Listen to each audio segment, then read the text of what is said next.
Keraton Ngayogyakarta Hadiningrat adalah Masjid Raya Kesultanan Yogyakarta atau Masjid Besar Yogyakarta yang terletak di sebelah barat Kompleks Alun-Alun Utara Keraton Yogyakarta. Masjid ini merupakan simbol harmonisasi sisi kebudayaan khas Kerajaan Yogyakarta yang syarat perjalanan sejarah dengan religiusitas masyarakatnya. Masjid Gede Kauman dibangun oleh Sri Sultan Hamengkubuwono I bersama Kiai Fakih Ibrahim Diponingrat atau penghulu keraton pertama dan Kiai Wiryokusumo sebagai arsiteknya.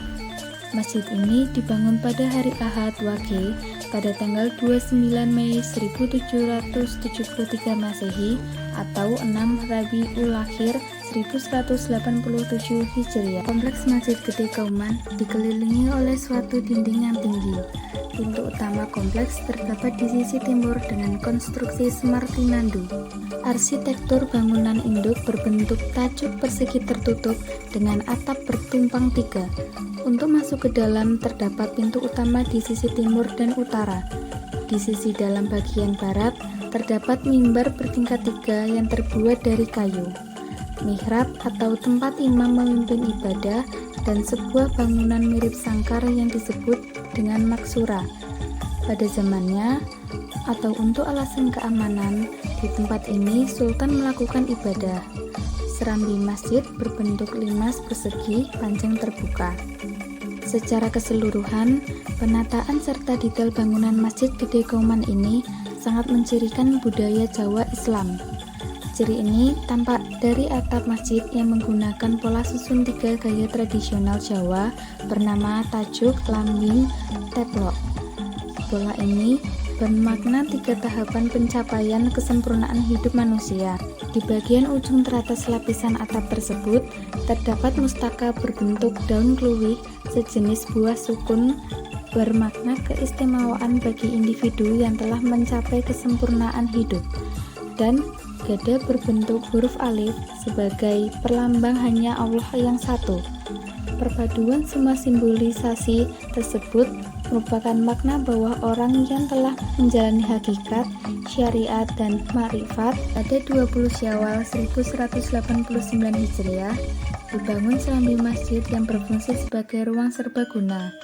Selain itu, di sisi utara dan selatan halaman masjid dibangun dua ruang pagungan sebagai tempat memainkan gamelan setiap bulan Maulid, diselingi dakwah ulama. Kegiatan yang disebut sekaten ini masih dilestarikan hingga sekarang. Berikutnya, pada 23 Muharram 1255 Hijriah dibangun pintu gerbang yang disebut Gapuro. Kata Gapuro ini berasal dari kata Gafuro yang berarti ampunan dari dosa. Gerbang berbentuk Semartinandu itu bermakna Semar, seorang tokoh punakawan dari pewayangan Jawa, akan mengasuh, menjaga, dan memberi suri tuladan kepada para raja dan kesatria. Syarat makna adalah predikat yang rasanya cukup tepat ditahbiskan kepada Masjid Keraton Yogyakarta. Pemaknaan pun tetap menjadi prioritas dalam penyelesaian akhir bangunan, seperti tampak pada ruang sholat utama. Ruangan ini berdinding batu alam putih dengan tiang-tiang yang terbentuk dari kayu jati. Lantai ruangan terbentuk dari marmer yang didatangkan dari Italia. Sama sekali tidak terdapat sapuan cat di ruangan ini. Menurut para ahli, tiang-tiang tersebut menggunakan kayu jati Jawa yang digunakan secara utuh tanpa sambungan dan telah berusia antara 400 sampai 500 tahun. Terdapat hal unik lainnya di ruang sholat utama ini. Selain mihrab dan mimbar, terdapat maksurah, yakni sebuah ruangan kecil di saf terdepan yang merupakan tempat khusus bagi sultan dan keluarganya melaksanakan ibadah. Jika ditelisik lebih dalam, akan terlihat bahwa tidak ada satupun ruang dan ornamen di masjid ini yang tanpa makna. Profil buah labu dalam bahasa Jawa disebut waluh. Di setiap pilar pagar pun memiliki makna pengingat kepada Allah yang dalam bahasa Arab disebut wallahi. Tidak hanya menyejukkan dahaga kebudayaan, suasana masjid juga terasa sejuk dengan adanya kolam yang mengelilingi serambinya. Kolam ini dialiri air jernih untuk membersihkan kaki sebelum memasuki masjid.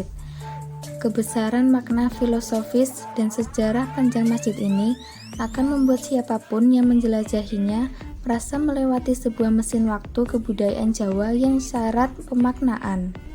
Selain itu, lantai ruang utama dibuat lebih tinggi dari serambi masjid dan lantai serambi sendiri lebih tinggi dibandingkan dengan halaman masjid.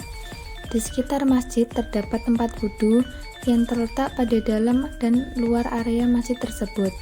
Jika dilihat dari segi kondisi lingkungannya, masjid ini termasuk bersih dan ramah lingkungan. Hal tersebut terlihat dengan tidak adanya sampah yang berserakan, serta masyarakat sekitar memiliki kesadaran akan pentingnya menjaga kebersihan lingkungan dimanapun berada. Pada bagian timur masjid, terdapat kantor sekretariat Masjid Gede Yogyakarta. Lalu, terlihat pintu masuk atau halaman pada masjid tersebut, dan tidak sembarang orang dapat memasuki area masjid tanpa seizin warga sekitar, serta harus sesuai dengan jadwal yang berlaku. Pada bagian barat daya Pagongan Kidul, terdapat pintu masuk untuk kompleks Masjid Gede yang digunakan dalam upacara jejak bata pada rangkaian acara sekaten setiap tahun Dal. Selain itu, terdapat pengulon, tempat tinggal resmi Kanjeng Kiai Pengulu di sebelah utara masjid, dan pemakaman tua di sebelah barat masjid. Berikut terdapat penjelasan sejarah yang terletak pada bagian Masjid Gede Kauman tersebut. Sekian penjelasan yang dapat saya sampaikan mengenai sejarah di Masjid Gede Kauman. Semoga dapat menambah wawasan dan jangan sekali-kali melupakan sejarah.